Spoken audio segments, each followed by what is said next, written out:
Hari ini Bowser kedatangan Kak Denia yang gue jadi semangat awet muda. Halo Kak, apa kabar? Kabar baik. Thank you banget udah datang ya. Nafas dulu ya. Aduh, kelihatan perutisan. Alright. Oke. Masih seksi. Aus. Iya Kak. Tapi liatnya ke gue. Oh gitu.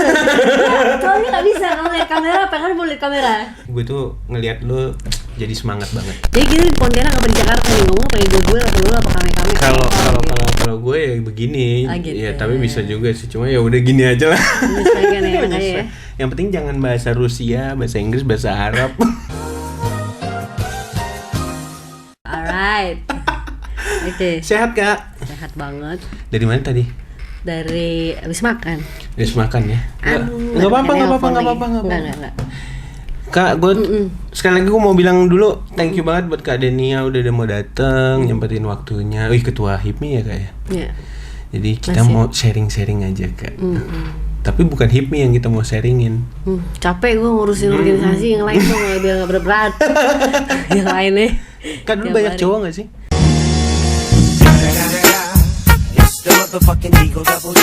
Hah? Gak banyak. Bener. Gue orangnya gak terlalu beruntung urusan percintaan. Kenapa? Gak terlalu beruntung urusan percintaan. Gara-gara cowok yang gue demen gak serius sama gue. Oh gitu? Banyak ya? Yang demen, ya dia yang demen sama gue gak demen sama dia. Suka beda keyakinan. Aku yakin banget, dia gak yakin. Tapi emang ujiannya gitu kali. Ya udahlah. Kalau cinta tuh emang kayak gitu gak sih? Cinta itu untung-untungan juga. Kadang ada orang yang beruntung urusan percintaan, ada yang beruntung urusan karir, ada yang beruntung di urusan rizkinya, relatif beruntung. Ya, hidup life is an option gitu loh. Mau milih beruntung di mana, ya kan? Nggak semuanya ada orang yang beruntung di segala sektor kehidupan. Jadi lu termasuk yang kurang beruntung di percintaan. Alasannya apa ya? Nah itu dia, buru-buru nggak mau tahu. Iya, mau tahu. Ya kalau buru-buru tahu kita cari tahu nih sekarang. Lu pernah ke dukun nggak? Enggak lah, gimana ya? Jangan dong gila yang bahas udah memantan gue di sini. Ntar gue tunjuk tuh, wah, jangan gara-gara gue jadi gini-gini. Kan? Jangan. Gak dalam hidup lu. Yang banyak hal yang menarik mungkin orang pingin tahu tentang hidup lu ya. Dari karir lu ya kan. Karir lah yang pastinya kan. Lu nih kan kalau gue ngelihat tuh ya kepo sih sebenarnya, baru ngelihatnya berapa hari doang. Itu pun juga dari IG ya kan. Ya gue ngeliat tuh lu orang yang energik gitu ya, dan selalu berusaha untuk menciptain suasana tuh yang seru, asik gitu. Lu capek nggak sih sebenarnya kayak gitu?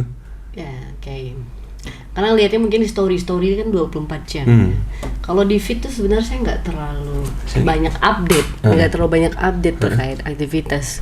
Kalau diikutin update aktivitas sehari, mungkin feed gue satu hari bisa posting 10 feed kali. Saya sudah di titik dimana saya tidak membutuhkan validasi publik.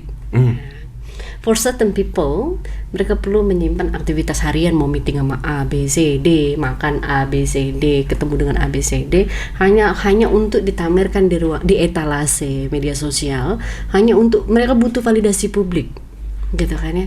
Kalau saya lebih banyak menikmati media sosial untuk berbagi dan cerita gitu. Jadi kalau bicara capek, ya life is an option gitu kan, pilihan ketika ada beberapa amanah, terus kemudahan urusan rizki, tanggung jawab juga sebagai istri dan ibu gitu kan, juga itu sudah menjadi tanggung jawab.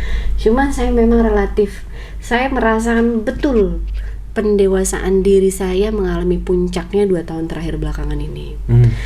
Ketika saya yatim piatu sudah, tahun lalu ibu, tahun ini bapak. Jadi saya tahu betul bahwa hidup itu seperti uap. Hidup tuh bisa hilang kapan saja dan tidak dikasih tahu, kita kan kamu nggak dikasih tahu sama Allah lo besok mati, enggak kan? Jadi once ketika lo masih diberi nafas, masih diberi mata buat melihat, masih diberi selama hayat masih dikandung badan, just enjoy every single second of your life, gitu kan? Make your life count. Jadi duduk di sini enjoy, ketemu sama orang enjoy. Jadi saya merasakan kematangan kepribadian saya mengalami puncaknya 2 tahun terakhir belakangan ini, apalagi saya memimpin sebuah organisasi yang terkenal sangat keras, mostly laki-laki, tempat perebutan kekuasaan.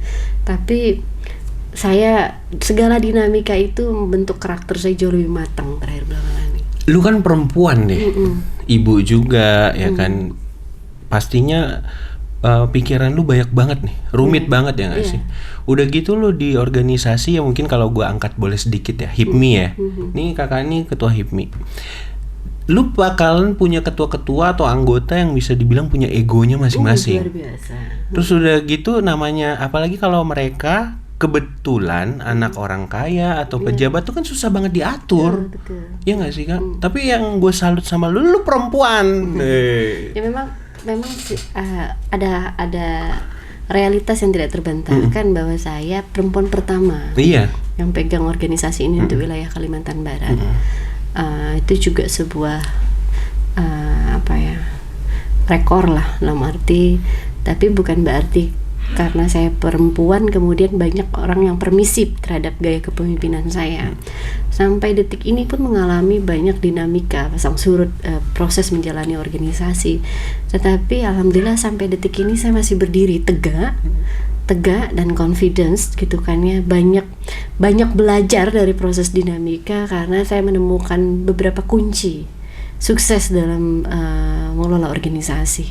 Saya punya 3 prinsip, bahwa bukan hanya di organisasi, mengalami segala peristiwa kehidupan, ya kan. Ada 3 hal prinsip saya. Pertama, ini peristiwa ini atau proses perselisihan atau perseteruan yang terjadi ini kira-kira satu mengancam nyawa nggak? Gara-gara perdebatan dengan si A yang mungkin anak si B, gitu kan, atau melakukan negosiasi dengan si C yang punya power seperti yang D, gitu kan ya, mengancam nyawa nggak?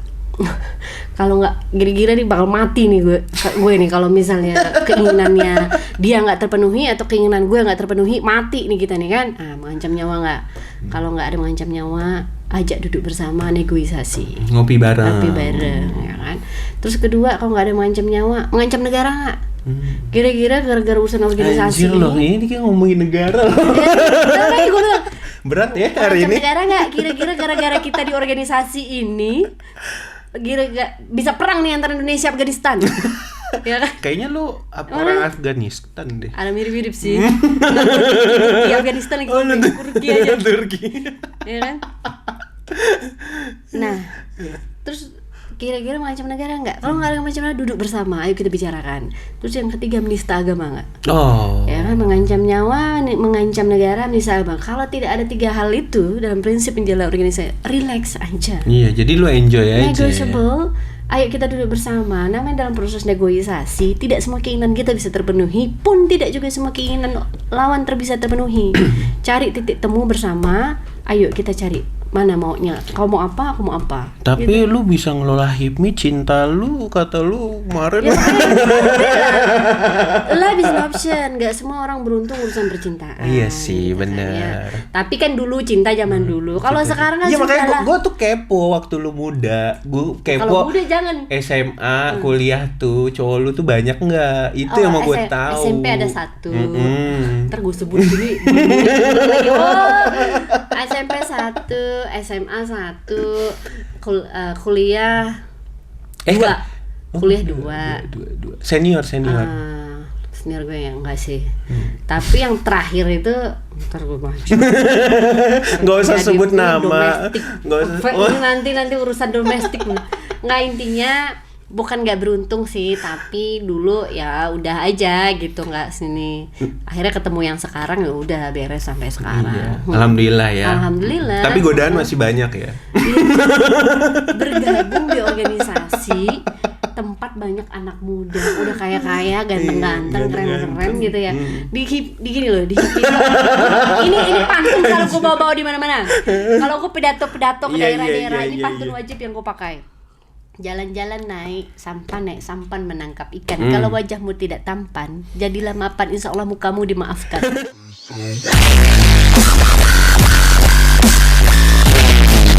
Nah ini aktual. Iya. Maksudnya gini loh, lo nggak perlu ganteng, tapi kalau lo mapan, perempuan juga ngantri. Bener banget gitu ya, kan. cakep-cakep ya ngantri. Tuh di hippie banyak itu barang, lo nggak ganteng, anjir, lo jadi kayak nggak, jadi lo kayak tampan aja gitu. Jadi makanya kalau lo tidak tampan, cowok tuh Kak, sebenarnya kalau menurut gue ya, itu nggak mesti tampan, keren. Iya, keren itu bisa dibantu dengan outfit, dengan karakter, dengan latar belakang, profiling gitu kan ya. Kalau lu ganteng doang tapi mohon maaf, percuma ganteng pacarnya ganteng. Ngerti gak lo? Ya. Nanti dulu Kak, itu agak bahaya. Percuma ganteng, percuma tampan, pacarnya juga tampan kan? Iya. Jadi berat tuh. Gua mau mancing ke sono.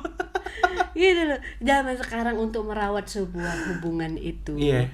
Penampilan enggak penting, pendapatan yang penting. Nah, gue setuju sama lu itu. Tapi nih, pastinya orang-orang mau tahu juga nih. Gue sih sebenarnya. Lu sibuk banget ya. Sampai akhirnya lu bisa dibilang termasuk wanita-wanita yang punya karir dan ambisius, ya kan? Kayak gitu. Lu punya cita-cita yang luar biasa gitu. Ya enggak sih, Kak? Menurut gue ya. Iya. Ya menurut gue. Menurut orang luar. Tetapi ketika lo ngejalanin itu kan pasti ada yang dikorbanin. Iya kan? Pasti ada yang dikorbanin. Entah lu perhatian sama anak berkurang, ya kan? Atau lu perhatian sama suami lu berkurang. Waktu lu yang harusnya lu cukupin untuk keluarga lu pasti banyak yang berkurang. Ya mungkin lu ada tips-tipsnya, ya kan? Karena di luar sana nih kan sekarang perempuan tuh sama rata sama laki-laki, ya kan? Banyak tapi yang kisah sedih aja ya, mungkin yang teman-teman gue itu kadang mereka berkarir, akhirnya apa istilahnya mereka nggak bisa manage yang harusnya mereka manage sebagai perempuan. Tuh solusi lu gimana? Solusi itu relatif, orang melihatnya dari kacamata apa, tergantung kalian punya partner juga kan. Ya saya justru memilih menjadi pengusaha karena saya ingin mempunyai waktu maksimal buat keluarga. Ya, orang memilih berkarir di kantor. Pilih mana, kamu jadi pengusaha, yang kamu jadi pengusaha sama karyawan nih ya bedanya. Kalau pengusaha kamu bisa pulang kapan aja. Kamu yang mengatur waktumu, tidak berpotensi PHK. Kamu kerja keras, duitnya buat kamu. Kalau jadi karyawan, ya kerja dari pagi sampai sore, kadang sampai malam. Yang dapat duit perusahaan. Iya kan? Duit dipakai bayar buat bayar gaji kamu, kemudian gaji kamu pakai buat bayar babysitter. Iya, tapi kalau mindsetnya semua kayak lu kagak ada nih. Maksud gue memilih menjadi pengusaha, businesswoman dalam arti ini entrepreneurship, itu justru memikirkan waktu gue fleksibel. Oh, gitu jadi kan? Ternyata apa yang lu lakuin itu udah lu atur dengan baik. Udah diatur kan. Dan bicara ambisi, saya ya barengannya mengalir. Untuk jadi ketua umum sebuah organisasi yang besar itu bukan barang pungutan tapi jalan. Bukan kader yang lo gue jadiin deh ketua umum, enggak. Berproses. Saya sampai di titik ini itu melewati serangkaian banyak peristiwa kehidupan. Nah, coba lu ceritain tuh dari sekolah lu sampai kuliah lu sampai organisasi yang lu bisa capai puncaknya sekarang gitu loh. Ya jadi ya puncak kita nggak tahu puncaknya sampai di titik mana ya. Maksudnya yang sekarang, Sekarang ya. Jadi memang ya dari SD SMP nggak bilang juga otaknya encer ya. Ya tapi insya Allah slow ranking sih, masuk 3 besar terus gitu kan ya. Kalau gue juga ranking tapi dari bawah. Turun prihatin. Jadi SMA juga begitu. SMA di mana sih lu Kak? Di Sintang. Oh Sintang. SMA berapa? SMA 3. SMA 3. Kuliah? Di kuliah ini dapat PMDK, nggak pakai tes. Iya. Apa katanya tuh istilahnya PMDK tuh jalur prestasi ya? Iya, jalur prestasi. Dapat PMDK karena name-nya salah satu name tertinggi lah di Sintang sana kan. Terus kuliahnya di mana waktu itu? Di Untan. S1. Terus waktu saya kuliah itu aktif lah, agak banci tampil juga gue tuh gitu. Ikut Dare Pontianak, suka organisasi ya, ikut Putri Pariwisata, kemudian ikut pertukaran pelajar, semua dapat. Kemudian macam-macam lah ini diambil dan ya nggak apa-apa, itu kan melatih mental, siap menang siap kalah, ya kan? Ikut kompetisi-kompetisi yang pada saat itu saya kayaknya mampu deh ambil kompetisi ini. Ada yang menang, ada juga yang kalah gitu kan ya.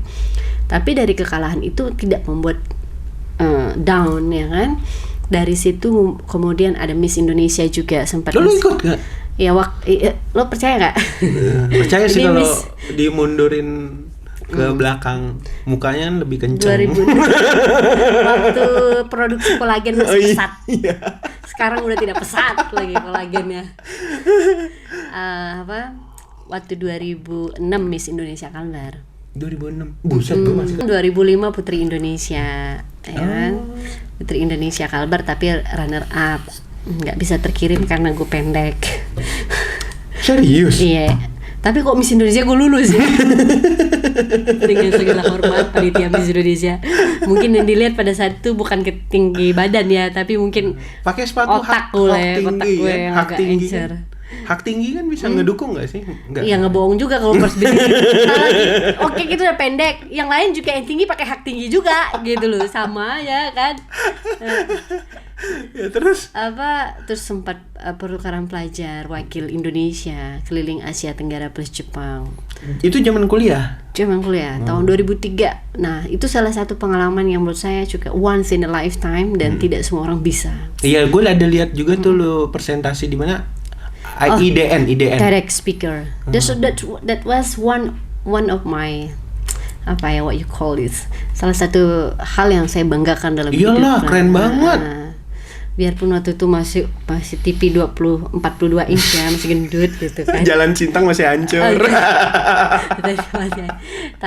Jadi pernah jadi TEDx speaker. Kemudian habis itu sempat diundang jadi beberapa penjara di internasional. Berapa kali lah pernah jadi pembicara. Terus ya orang melihatnya gini padahal besarnya di Sintang, kampung. Nah itu Kak, gue tuh ngundang lu tuh kebanggaan.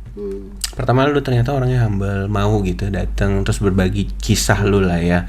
Dan gue juga anak Sintang, jadi gue tuh kayak, wih mantap loh. Gue tuh paling seneng Kak, misalnya bintang tamu tuh dari daerah-daerah dibandingin dari tokoh-tokoh. Bozar sendiri tuh kita bikin tujuannya sebenarnya kita mau menginspirasi orang lain bahwa orang Kalimantan yang katanya primitif, yang katanya identik, siapa sih kok tabok orang primitif. Enak ya. Dari hutan gitu ya. Ternyata wajah-wajah bule itu banyak. Orang darat. Bukan orang barat, orang darat. Iya ya, di kampung sono ya. Namanya darat ya Kak ya. Terus S2 lu di mana Kak? Kemudian lanjut S2 di UI. S2 di UI. Komunikasi politik, kemudian selesai, kemudian mulai usaha di Jakarta. Oh, lu usaha di Jakarta. Iya. Berarti ini lagi ada acara aja. Di sini juga ada bisnis di sini. Enggak, maksud gue lu kesini karena ada acara atau? Enggak, memang di sini ke rumah ada. Jadi tinggal, tapi lama di Jakarta apa di sini? Jadi aku tuh merantau tahun 2005 itu merantau ke Jakarta. Di mana Kak Jakartanya? Kalau sekarang? Jakarta Selatan Jakarta. Oh, di Jakarta Selatan. Bukan. Selatan Jakarta, ada beda. Apa tuh? Jakarta Selatan mulai indah, Selatan Jakarta Bintaro. Oh, Bintaronya. Kayak lo sekarang Bintaro. Alhamdulillah, amin ya Allah. Gimana gua anak Bekasi. Di Bintaro. Terus tahun 2000, dari 2005 sampai 2017 lebih banyak di Jakarta. 2017, 18, 19 itu banyak di sini karena beberapa bisnis di sini, ya kan. Terus sejak 2020 nih lagi males terbang aja ya. Kalau dulu kan mobilitas tinggi, seminggu bisa 2-3 kali flight, 2-3 kali umur. Lu nggak mau banget sih ngakuin, susah banget ke sono intinya umur. Jadi udah berangkat aja, ada 2 bulan di sini gitu, kemudian 2 bulan di sana gitu loh. Jadi males. Gak bisa bohong Kak umur. Tapi aku tuh sudah, ini agak tema yang menarik gitu. Saya udah hampir setahun menjalani gaya hidup plant based. Oh yes, mantap. Plant based itu kalau orang sebut namanya vegetarian. Iya. Jadi aku udah seperti kuda betina loh. Pantesan kulit lu terang banget ya. Oh, tadi bilang lu tua. Ya enggak, maksudnya kalau dibandingin umurnya. Ya enggak lah Kak, kalau orang ngeliat gua sama lu foto masih juga. under 40. Cuma sebentar lagi udah 40. I'm not ready yet. Belum siap. Tapi lu menolak untuk tua? Nggak menolak tua, tapi gimana, realita harus dihadapi. Tapi kerasa nggak sih? Nah, tahun lalu saya sempat mengalami titik bukan titik nadir ya, bukan depresi juga, tapi saya merasa sempat mengalami fluktuasi perasaan yang tidak stabil. Itu coba lu dijelasin. Gue juga ngalamin loh. Iya. Jadi perempuan kan, waktu itu umurnya udah 38. Tahun ini udah tahu dong berarti lo. Iya, udah tahu kan. Perempuan. Terus ternyata perempuan itu memang katanya kalau mau jelang 40 itu memang agak cepet stres. Ya kan, tekanan. Terus uban udah banyak, ya kan? Tapi rambut lu pirang. Ya kan menutup uban. Kamuflase, ya kan? Cepat stres, cepet sakit, dikit-dikit flu, cepet lelah, nggak mampu olahraga. Lu makan sembarangan kali. Iya, makan sembarangan. Kemudian mungkin karena umur juga, produksi kolagen udah tidak pesat, ya kan? Terus kena COVID. Kena COVID nggak sih lu? Alhamdulillah sampai belum sampai sekarang, ya kan. Terus wah, there's something wrong into me gitu kan. Terus kehilangan ibu lagi. Iya, itu pasti. Jadi nyampur aduk jadi satu. Jadi terus tanpa sengaja nonton film namanya Game Changers di Netflix. Sama satu lagi judulnya What the Health. Ternyata di situ bercerita tentang terjadi pergeseran, shifting di kota-kota besar gaya hidup orang-orang lewat food daily intake. Jadi mereka mengutamakan makanan berbasis nabati yang menjadi suplai makanan harian mereka dibandingkan protein berbasis hewani. Itu udah lama. Betul. Kita doang. Tapi Kak, vegan kan, bukan identik dengan agama mungkin kan. Ya itu sebenarnya itu memang udah jadi. Kita tuh kadang gini loh Kak, kadang kita tuh karena sibuk dengan. Jadi lu ngerasa nggak sih Kak, kita tuh hidup pertama dididik agama. Setelah kita tahu agama, kita harus dididik dengan uang. Tapi yang sering kita abaikan kesehatan, ilmunya, ya nggak sih? Suka nggak update gitu karena ngerasa masih muda, sehat kan? Ya iya, ketika udah mulai merasakan kayaknya ada downgrade deh di tubuh ini kan. Gimana umur gue 40 tahun kan? Umur segini gue udah kayak gini, gimana gue 40 tahun? Mampu nggak gue nanti turun-turun segala. Nah, ketika merubah gaya makan, itu asli udah jadi kayak kuda betina, tau gak? Every single day I do at least brisk walking atau jogging atau running gitu loh. Gue bilang kan, ini dari mana? Where's the energy come? Maksudnya dari mana nih datang gitu? Jadi lo nggak punya hobi? Kenapa? Olahraga sebelumnya lo nggak punya hobi? Enggak, pengen sih ikut hobi sepeda, cuma mahal gitu, nggak mampu sama komunitasnya gitu ya kan. Kita kan kaum proletar kita ini. Aduh, nggak tahan masuk ke komunitas cycling gitu ya. Baik. Terus capek juga sih. Capek, waktu juga, terus kan alat barang mesti ribet. Jadi, jogging udah paling aman. Yang paling aman dan paling sehat dan paling bisa dilakukan anytime. Jogging. Iya, resiko paling tinggi loh. Resiko paling rendah olahraga. Ya, dan secara sosial dan pergaulan segala. Tapi memang ngasih gini, kalau jogging, not only jogging but also a walking ya. Pokoknya juga brisk walking. Itu lo nggak mesti ngajak orang, nggak mesti tergantung sama siapa. You can do it anytime, anywhere. Bener. Iya kan? Bener banget. Jadi ini olahraga yang tidak perlu ketergantungan dengan lingkungan sosial lo gitu loh. Bentar lagi lo jadi duta kesehatan Pontianak. Kalau di Pak Wali Kota nonton, Pak Gubernur ya kan? Pak Edi, apa kabar? Jadi apa? Kayak memang udah di jalan itu. Jadi setiap hari turun berat badan sampai 12 kilo. Jadi kemarin lu sempet lebar dong? Ya itu lihat dong video di TEDx itu. Tapi kan lu pakai apa? Blazer, jas. Jas yang dipakai itu sekarang udah kendor banget. Cuma ini udah 2 minggu ini kan lagi turun-turun ke daerah ya, keliling. Kayak mau maju gubernur gue bilang. Konsolidasi organisasi yang memang tugas dan kewajiban gitu kan ya. Karena sering banyak dijamu, nggak mungkin kita menolak jamuan makanan kan. Udah naik juga 3 kilo ini. Nah, already udah 2 hari ini udah mulai diet selalu lagi. Yuk bisa yuk itu suka ditaruh di status ya kan. Maksud lo yuk bisa yuk tuh? Yuk bisa yuk, semangat lagi. Saya tuh punya aplikasi di handphone yang untuk hari ini lo udah sampai target apa belum? Oh iya, jalannya ya. Jadi lo harus capek ini tuh ya. Jadi harus berwarna biru full, itu artinya lo udah sampai target. Ntar kapan-kapan jogging bareng sama gua. Boleh. Gua juga kemarin 130, sekarang udah turun. Berapa banyak? 30 kiloan. Tadinya 78 gue. Habis itu naik kan pas kerja jadi 130. ya jadi kelihatan tua lah. Tapi memang habis makan. Tadi aku agak telat karena aku tadi ada tamu kan, terus habis itu makan aku ajak makan yuk kemana, ke restoran vegetarian. Iya. Ya nggak masalah sih sebenarnya. Cuma ribet sih Kak kalau gue hitung kalori. Kalau gue hitung kalori gitu. Ya, jadi gue kan bikin gitu. Kalau aku sih karena kalau di Jakarta relatif, kalau lagi di Jakarta ngurus kantor segala apa, di sini kan banyak jamuan. Iya pastilah. Teman-teman nih kalau tahu saya di sini pasti makanya kemana saya nyamperin gitu kan ya. Terus ajak kuliner segala apa, tapi ya nanti gue juga mau nyamperin. It's a part of enjoying life gitu kan Iya. Apa ya? Tapi di Pontianak tuh asik sih. Aku menikmati. Nggak macet. Ya. Indeks kebahagiaan orang-orang di sini lebih tinggi gue rasa dibandingkan beberapa kota lain yang tidak boleh kita sebutkan. Karena orang kita tuh balance antara logika sama agamanya, jadi emosionalnya ya syukurilah. Susah-susah. Ya memang kalau bicara cuaca sama kualitas air, kualitas air mungkin bisa dibantu oleh teknologi ya. Iya benar. Tapi kalau cuaca itu kita nggak bisa menggugat keputusan Tuhan. Itu berat. Cuaca itu memang sudah takdirnya kan. Benar. Maksudnya udara segala apa. Nah sekarang gue mau bahas tentang sedikit keperasaan. Apa segini perasaan siapa? Apa perasaan apa? Sosok ibu buat lu tuh apa? Waduh, kalau udah ngomong kayak gini bawaannya pengen nangis. Iya, makanya gue mau tanya. Jadi kadang orang tuh kan mau tahu sisi lemah lu. Sisi lemah di orang tua, tapi aku tidak boleh ada air mata. Iya, lu ceritain. Tidak boleh ada air mata di ya, sekarang kan kita ngobrol-ngobrol biasa aja.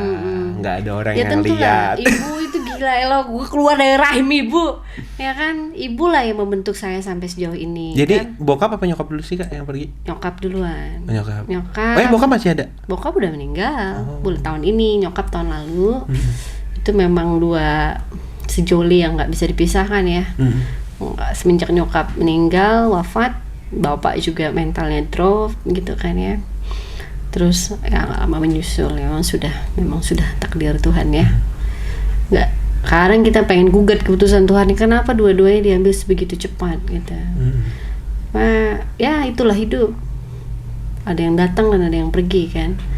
Tapi at least ibu di ujung usianya dia kami semua membersamai gitu kan.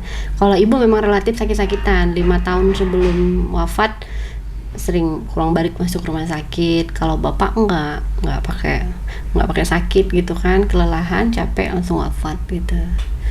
Jadi cuma ada yang bisa bukan mensyukuri ke wafatnya orang tua ya, tapi bapak di usia terakhirnya bahagia lah sebelum dia wafat ya kan. Ibu juga ya, ibuku tuh dulu ketua majelis taklim. Jadi saya menyadari bahwa bakat saya berorganisasi mungkin dari ibu. Ibu saya relatif keras gitu kan ya, tapi dia bisa negotiable untuk beberapa keadaan, adaptif terhadap keadaan. Cuma memang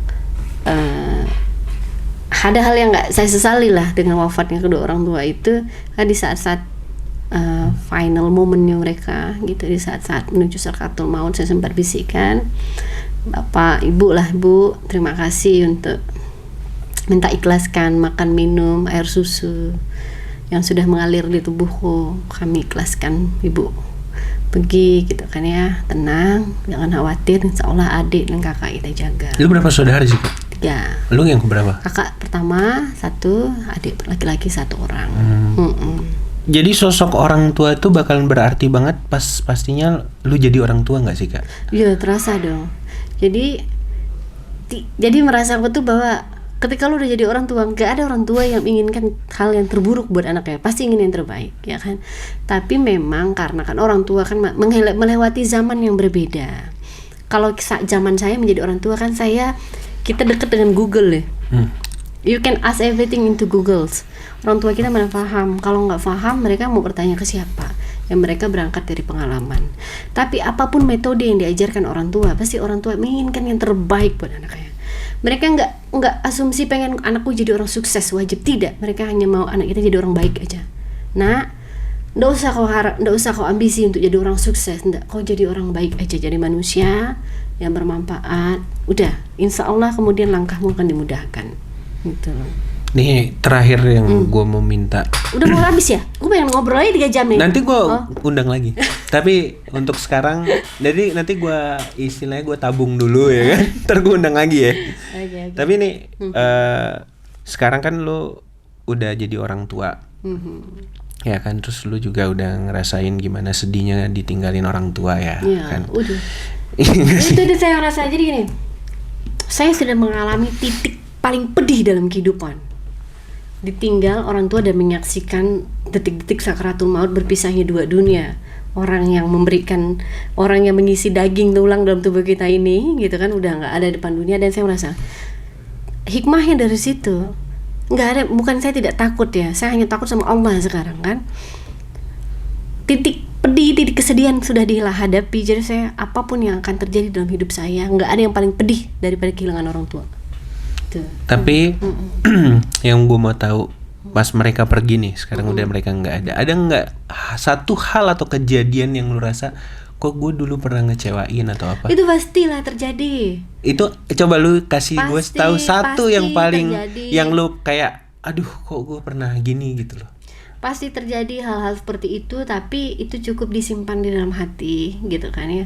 Kirimkan doa dan Al-Fatihah, sholat taubat sering-sering gitu kan, dan melakukan perbaikan dalam diri, bahwa balik lagi tadi, bahwa penyesalan itu hanya bisa diobati, kemudian menjadilah pribadi yang baik dan bermanfaat. Orang tua aku nggak nyuruh aku jadi, nak kamu harus jadi presiden, di menteri, jadi bupati, enggak. Jadi orang baik. Jadi sebaik-baiknya manusia adalah manusia yang bisa bermanfaat untuk orang lain. Itu aja tuh. Kalau bicara penyesalan, gue mesti kayak gini, enggak. Kalau diingat-ingat yang ada tidak produktif. Iya. Karena jadi gini, semenjak wafat bapak ibu jadi yatim piatu, saya itu sangat menghargai waktu. Every single time of your life, please make it happy. Masuk duduk di sini lo harus enjoy, ketemu sama A, biarpun orang tuh musuh, bebuyutan atau apa. Nikmati proses itu. Jadi karena aku percaya banget, ketika menutup mata, kita nggak tahu besok pagi bisa bangun nggak nih dalam keadaan bernafas, ya kan. Once ketika lo nutup mata, pikir lo pasti flashback, lo hari ini happy nggak, gitu loh. Ya, jadi jangan sampai itu mempengaruhi indeks kebahagiaan. Indeks kebahagiaan itu kan kayak rata-rata dibagi, lebih banyak bahagia daripada sedihnya, gitu kan ya. Itu aja, pikirkan, karena kita nggak tahu kapan kita diambil oleh Allah. At least kalau lo belum sampai puncak karir, misal lo jadi apa, at least ketika lo flashback dengan masa lalu lo, gue happy apa enggak? Jangan pikir gue sukses apa enggak, gue happy nggak sebagai manusia, apakah saya terbahagiakan hidupnya? Once kalau lo sudah sampai titik, alhamdulillah, I'm a happy man, I'm happy humans, then you can live this world peacefully, gitu loh. Jadi sekarang hal apa yang sekarang paling membahagiakan lo? Apa? Yang lu rasain sekarang? Masih diberi nafas sama Allah lah. Mungkin ya ada something gitu kan, misalnya yang paling lu syukurin adalah lu punya anak-anak. Lu sudah diberi nafas, menyaksikan di depan mata anak-anak bertumbuh, ya kan, kemudian berproses dalam pembangunan karakternya, itu sudah pasti sebuah kebahagiaan. Tapi nggak usah muluk-muluk deh. Dikasih nafas, manfaatkan sama itu, nafas itu sebaik-baiknya gitu. Jangan diisi dengan kebencian, ya. Jangan diisi dengan, makanya saya tuh jarang taruh status lebay gitu tuh. Ya I'm not really into me gitu loh kan. Gue suka aneh orang suka naruh status, apa sih? Oh kalau sedih udah lu simpen, tapi jangan merusak indeks kebahagiaan lu hari ini gitu kan ya. You have to be happy in your life gitu kan ya. Karena saya lihat banyak sekali orang mati, apalagi gara-gara COVID kemarin ya. Tahu-tahu lu tahu nggak, mati COVID itu banyak teman-teman yang mertua gue mati COVID. Nah, mertua gue kan orang-orang tajir. Ada tuh saya punya temen ya, percuma itu tas Hermes puluhan di ini, Alphard sekian model ini, mobil Mercy. Kalau lu di dalam rumah sakit sendiri sakaratul maut, nggak ada gunanya lagi semua itu. Makanya saya orangnya nggak terlalu brand oriented ya, nggak terlalu ini ya. Ya nggak perlu juga sih kan, karena jadi itu tadi yang ketika lo nggak bisa sampai titik puncak kehidupan dalam indikasi sukses dalam bentuk materi, at least lo paling tidak lo jadi manusia happy. Tuh, berarti tuh buat semua yang nonton, gue bisa simpulin begini sih, Kak. Jadi lu tuh sekarang udah pada aktualisasi diri lu, ya nggak sih? Lu jadi diri lu yang sekarang berusaha untuk ngadepin semua kehidupan tuh dengan bijaksana, ya nggak sih? Ya kan? Setelah perjalanan lu yang cukup panjang kayak gitu kan, yang capek, yang sedih, semuanya udah bercampur aduk. Ya kan, semoga nih cerita hari ini bisa menginspirasi semua penonton ya kan, Kak Denia, biar bisa cewek-cewek di luar sana tuh sekuat Kak Denia. Oh iya. Iya kan, Kak? You have to be strong. Dan your eyebrow harus lebih kuat, lebih tegas dibanding nggak ditato lah bulu ya. mata lo. Nggak pernah kena tato gitu, takut. Kak, aduh gitu dulu. Thank you banget. Aduh, gila sih, pelajaran hidup banget buat gua kayak yang anak muda. Semoga nanti yang dengerin ya kan bisa menginspirasi dan lebih semangat lagi kayak lu. Ternyata lu tuh kuat banget. Jadi anak, jadi orang tua. Cewek. Iya. Kak, Itulah. thank you banget ya. Sama-sama. Sehat terus. Rasanya gue bisa ngobrol 6 jam deh nih kayaknya. Nanti kita ngobrol lagi. Gitu. Gitu kita boleh berfoto. Kak, thank you ya. Yeah.